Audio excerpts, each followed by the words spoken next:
Welcome to CBC Windsor News at 6. I'm Meg Roberts. Thanks so much for spending part of your evening with us tonight. The pro-Palestinian encampment at the University of Windsor saying they've reached a deal with the school but feel administration is now dragging their feet. Plus, a new film festival is coming to Windsor with the goal to celebrate and promote Black filmmakers. And for the first time in 80 years, a new star will be visible in the region's night sky. We begin tonight with the pro-Palestinian encampment at the University of Windsor. An organizer of the protest says they've reached a deal with the school, but claims administration is now stalling. CBC's Jennifer LaGrassa reports. It's been more than a month since the organizers of this pro-Palestinian encampment have started negotiating with school administration. They say that they're now ready to accept a proposed deal by the University of Windsor, but say that school officials are now dragging their feet. They've been essentially stalling, and we could only conclude that they are not as serious as we thought they were about negotiating with their students in good faith. Since I believe last Friday, there has been an agreement on the table. The students have expressed numerous times that we are ready to sign the agreement. We are ready to take the steps to ultimately end the encampment and to leave here with what we came for, and hopefully in a way that is good for both sides. Nasser wouldn't say what the deal includes, but he says that it is a fair one. In an email today, the University of Windsor said that the members of this encampment have tabled their final offer and that the school is reviewing it in accordance with their normal processes. This encampment has been on campus for nearly 2 months now. Since its start in early May, protesters have been asking that the university disclose and divest of investments that benefit Israel, boycott Israeli institutions involved in the war, create programs to support Palestinian students and scholars, and stop admitting Canadian and foreign nationals who have joined the Israeli Defense Forces as of October 2023. Pro-Palestinian encampments are still ongoing at universities across Canada, but some of them have been removed. Yesterday, the University of Toronto protesters took down their site after more than 60 days. The school had been granted an injunction to remove the encampment, but protesters left on their own. At this time, the University of Windsor has not sought a court injunction against this encampment here. Nasser says that the school is calling an emergency Board of Governors meeting for Monday, but it's unclear if that means that that's when the deal will be ratified. Jennifer LaGrassa, CBC News, Windsor. We're just hours away from a potential LCBO strike. The union has said if there's no deal by midnight, the 9,000 workers it represents will walk off the job. Senior Queen's Park reporter Mike Crawley has the latest. Is a dry summer in store for Ontario drinkers? A fairly steady stream of customers coming out of this LCBO location with the strike deadline fast approaching. Stocking up. What you got today? I got the new White Claw Tequila Smash. If it is a strike, I guess I got a little bit to keep me going. This is more stocking the cottage, rather, but better this week than trying to do it next week. I have actually guests from Europe, so it would be not very nice not to have to offer, So hopefully it will not happen. But if a strike does happen, LCBO management says all of its 600 plus retail stores would shut down. The LCBO's distribution system would keep operating, so bars and restaurants can be supplied. Also, the beer store stays open, and supermarkets that sell beer, wine, and cider remain an option. In small town and rural Ontario, LCBO convenience outlets, also known as agency stores, keep operating. One of the dangers is that if the strike goes on for very long, that people get used to going to other places. So that when the strike is over, the business doesn't just flow back to the LCBO automatically. Although negotiations have often gone down to the wire before, there has never been a strike in the history of the LCBO. Why would this time be any different? We're getting it done starting this summer. The Ford government's plans for Ontario's biggest expansion in alcohol retailing since the end of Prohibition. 8,000 convenience stores will be able to start selling beer, wine, and ready-to-drink cocktails right after Labor Day. And the prospect of that bleeding customers away from the LCBO looms over the negotiations. The problem, if you have less business activities at the LCBO, means that you also have jobs that will be cut. It's all making job security the central issue at the bargaining table. The union wants assurances that LCBO stores won't be closed and an increase in severance pay for any workers who do get laid off. Mike Crawley, CBC News, Toronto. Windsor's first International Black Film Festival will open this summer. That announcement made earlier today. The vision is to give those blacks that have not been able to express themselves clearly, to help them, to encourage them and promote them to be able to produce films, and especially films that reflect black values, that reflect black culture, their experiences, their history, and where they want to get to. Black filmmakers from as far as Africa will have their work showcased here in Windsor. With the support of the Black Scholars Institute at the university, the festival will take place August 16th to the 18th at the Armories Theatre, with up to 15 films being shown. Founder of the festival, Queen Amina, came up with the idea while watching a film that wasn't portraying black experiences in an accurate way. She felt like Windsor was a good place to amplify black filmmakers and create paths for them to reach broader audiences. Windsor has diversity, but how much is that is represented with the black community? And that's why I felt this is a safe space. It's not large where you are competing with the big sharks, but we can start here with a small voice and hopefully gain access to the bigger stage. A celestial event that happened 2,600 light years away is soon going to appear in our skies. A dead star is about to explode, which means in the next few weeks, a star we haven't seen in 80 years will be visible in our own backyards. The CBC's Dale Molnar has more. The star is called T Corona Borealis, named after the constellation it is near. It is locked in a swirling orbit with another star, peeling away layers of mass from that star, and eventually, when the pressure gets so great, it explodes. Eventually, the temperature reaches 10 million degrees or so, and that bottom layer fuses, it ignites suddenly, and we have this thermonuclear detonation that happens on the surface. Astronomer Steve Pellerin says T Corona Borealis is not visible in the night sky right now, but when the light from the explosion reaches us in a few weeks, we will see it, about as bright as other stars in the sky.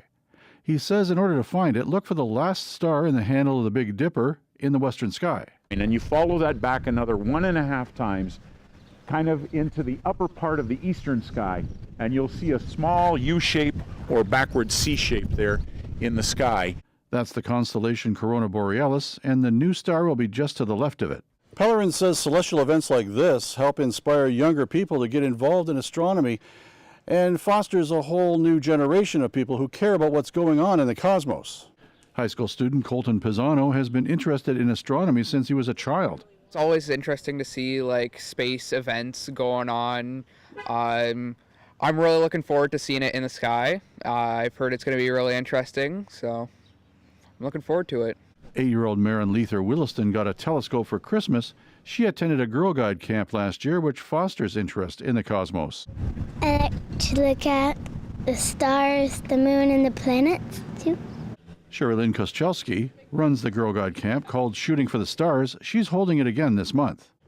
I think all of them are going to get excited about just being able to know that it's something new and something that doesn't happen very often.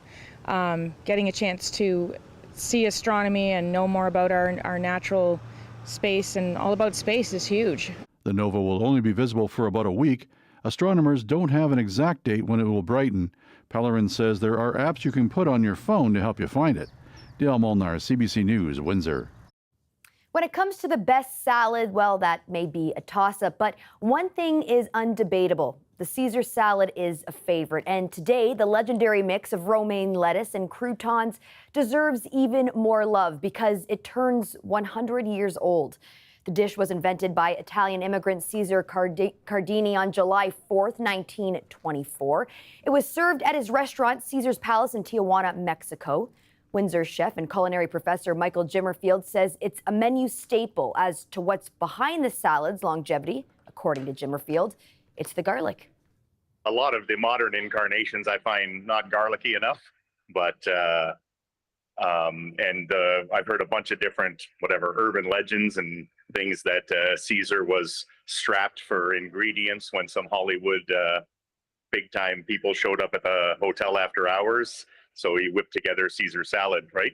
And so the whole table side tradition, which isn't done in very many restaurants, but the classic rubbing the garlic clove in the bowl, a wooden bowl specifically, so it kind of smashes up and grates up the garlic, making tons of garlic aroma, right? And then that little emulsification of lemon juice and olive oil with an egg yolk are all, right? It's just nice, creamy, rich, garlicky. And in case you're wondering, bacon was not one of the original ingredients in the Caesar salad, but Jimmerfield says the addition was genius, and I'm sure there are lots of us who second that.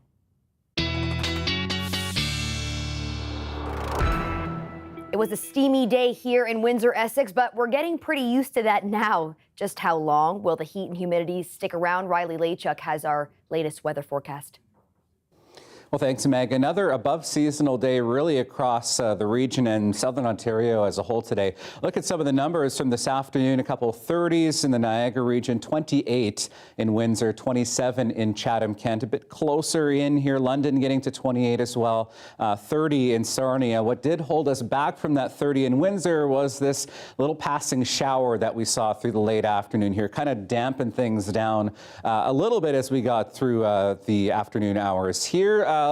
Most of that, though, did stay south of Lake Erie, kind of making its way almost into upstate New York. So, yeah, we're looking at a few sporadic showers like that as we continue. It's pretty much done, though, as we get through into the evening hours tonight.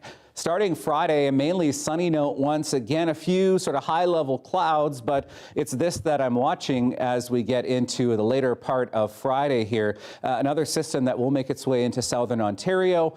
I think that this particular forecast model is making this rain look a little more ominous than it'll actually be. I think what we're looking at is once again a bit of an outside chance of some showers, maybe a few rumbles of thunder again as we head through the later afternoon, especially into the early evening hours. And as you can see by 7:30 in the evening here, most of this has cleared out, and we start Saturday under a mainly sunny note, and that's kind of what we're setting up to look at as we head into the rest of the weekend. Mainly sunny skies. Yes, we're going to stay warm as well as we head into the weekend here. So looking at forecast rainfall, not much over the next 48 hours, maybe a couple of millimeters. This if we get caught in some of those sporadic showers, but by and large, we are looking at a dry pattern continuing, at least as we get into the next few days. Overnight temperatures look like this: 18s for London, Chatham, Kent, 19 in Leamington, 20 in Windsor. Chance we could see some isolated showers overnight tonight. Feeling closer to 33 tomorrow. Temperatures really dancing around that 30 mark as we get through the weekend, Meg, and we're looking at temperatures above the 30 mark as we get into next week again. 31 degrees for Monday, feeling closer to 35. And yes, watch those UV ratings, especially as we get through the weekend and into early next week. Thanks so much for that, Riley. Well, the Windsor Spitfires are partnering with Hockey Canada to host the Canadian National Junior Team Summer Camp, as well as 2 exhibition games. It will be held at the WFCU Centre on July 28th. The owner of the Spitfires says it's a great opportunity for our community to see some of the best young talent in hockey while also supporting the development of future stars of the game. Tickets for the games in Windsor can be purchased at the WFCU Box Centre or online. For the past 2 weeks, we've been asking you to see your most stomach-turning fish fly photos, and we want to thank everyone for their submissions. It was a tough one, but there could only be one winner, and that photo really had the ick factor. This selfie was done by Doug Balsey while he was sitting on the tractor in his orchard in Harrow. The newsroom voted on all the photos and felt the fish fly in his mouth really sealed the deal on this win. Although there was some tough competition, here was the runner-up taken by Lupita Amaya. She told us all of these fish flies just appeared out of nowhere while she was at a lakeshore park and she had her camera ready to capture. We also received a few videos. Baseball gets really tough when you can't see because of all the fish flies in your eyes. This video was taken by Melissa Furr during a baseball tournament hosted by Riverside Minor Baseball. She said there was a bit of a delay, but the game did finish with the Riverside Royals winning over the Aurora King Jays. Diabetes drugs that can lead to weight loss is shaking up the snack food industry. We have that story coming up.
federal government's decision to impose a digital services tax has triggered fears of trade retaliation. Last night, Ottawa implemented a 3% tax on revenues that tech giants like Google, Amazon, and Netflix generate in Canada. The finance minister says the move puts Canada in line with other G7 countries. A number of other partners of Canada and the US, UK, France, Italy, to name just a few, currently have a DST in place and are not subject to US trade retaliation. And, you know, as finance minister and deputy prime minister, I just can't accept Canada indefinitely being in an inferior position to other countries who are our partners and allies. Freeland points out that Canada delayed implementing its own tax in hopes that an international agreement would be reached.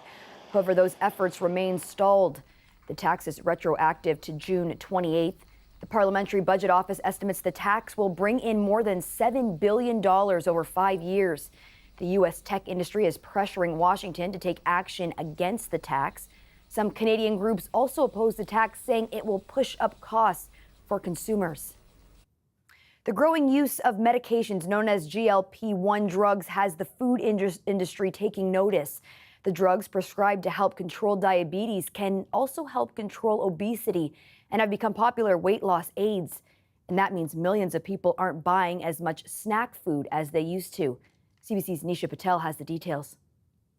Medium cappuccino with skim milk, please. Since she started taking Ozempic, Reagan Sather has lost her taste for treats. My desire for food completely changed, and it also impacted how much I could eat. That smaller appetite has changed how she shops for groceries. Really focusing on fresh meat, fresh produce. It completely eliminated any snacking. Ozempic, Wegovy, and Mounjaro are used to manage diabetes and obesity. In Canada, more than 1 million patients are taking these drugs. In the U.S., it may be as many as 15 million. This is resulting in a overall decrease in food consumption, which is a change in terms of some of the diets that have come in the past. Walmart says it's already seeing people who use weight loss drugs spend less on groceries. If shoppers buy fewer salty snacks and sugary drinks, that could slim down profits. So big food companies are paying close attention and trying to adapt. Coca-Cola is doubling down on high-protein milk and sparkling waters. Danone will boost investment in yogurts and nutritional drinks. Nestle plans to launch a line of portion-controlled frozen food. Dietitian Abby Langer says patients do need to watch what they eat. What ends up happening often is that you miss out on nutrients that are really important, like protein and fiber. But while new packaged options may be fast and convenient, I think there's going to be a lot of criticism of those Ozempic ready meals, just because people are going to be saying, well, ultra-processed food got a lot of people where they're at now. For people taking weight loss drugs, it's still just a tool, and you still have to make the right decisions in order for it to work properly. What they choose to put in their shopping cart has likely changed for good. Nisha Patel, CBC News, Toronto. Coming up, we speak to the coach of a Guinness World Record holder who also happens to be a chicken. More on that after the break.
little later this month, a group of Canadian students will be taking part in a unique race. The team from Dalhousie University in Halifax will be running their solar-powered car in the prestigious Formula Sun Grand Prix. It'll be the team's second appearance in the annual solar car race. CBC's Molly McNaughton dropped by the shop to see how the preparations are going. Slide it forward a bit. Okay, just hold it there. These student volunteers are hard at work. They're making repairs and upgrades to a vehicle powered by the sun. This is our solar car. You can see we have the solar array on top of it right now. And underneath that, there's a chassis which has a battery, or which holds a battery and motor controller. So the solar array constantly charges the battery as we drive, and then we use the battery to propel the car forward. Weighing in at 600 pounds, Dalhousie's car can reach a speed of up to 65 kilometers an hour. But the winner at Formula Sun is awarded based on the number of laps over the span of 3 days. Bugden says last year they drove 135 laps, which works out to about 540 kilometers. Working on a car like this comes with some speed bumps. One of our big goals was to redesign the array and its shell, but that didn't end up happening for various reasons. I don't think we got the parts in time. Finding funding is another challenge, and so is balancing their time in the shop with time in the classroom. A lot of it is just time management and being dedicated to the team and making sure you're showing up for that, but then also focusing on your studies as well. But nothing is stopping the team from showcasing the possibilities of renewable energy at the race. Arsenault says their goal is to inspire big industry leaders to commit to lowering their greenhouse gas emissions.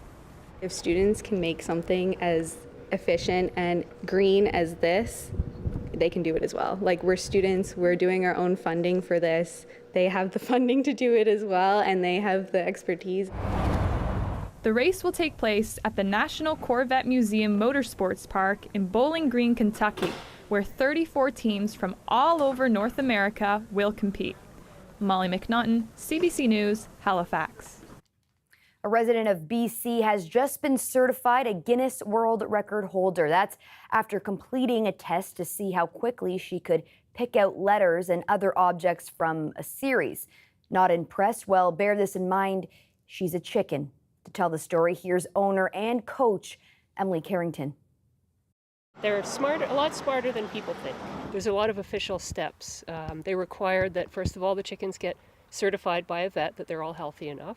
Then I had to get two timers, two people involved in local sports who had done official timing before, and 2 witnesses, and 2 or 3 people with cameras, as well as somebody taking photographs. So once I got all of them together, I took each chicken out one at a time, and I ran 2 or 3 of them that seemed to be, kind of on their game that day through the different set of tricks that I'd taught them.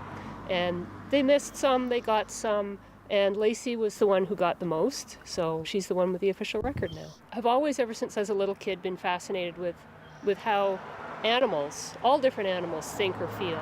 And I can remember being, a little kid like 7 or 8 years old and sitting out in our family chicken coop and staring at the chickens, and because I'd just read Dr. Dolittle, and trying to understand chicken language, and I realized pretty quickly nothing was gonna happen there. The bus that I built for them to take them back and forth, people get a big kick out of it. And I'd have to say that having chickens and doing something like this is a fantastic way to meet your neighbors. Treat them with respect and listen to what they're saying, and if they're trying to tell me something, try to figure out what they're trying to tell me.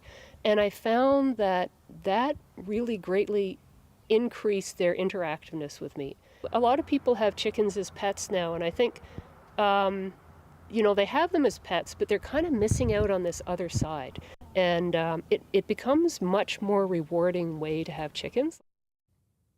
Seeing aurora lights from anywhere on Earth is spectacular enough, but it's hard to top a view from 400 kilometers above it.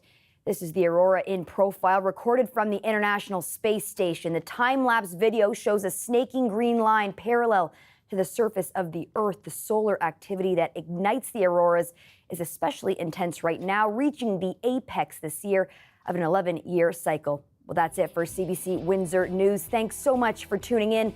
Looking forward to seeing you back here tomorrow night.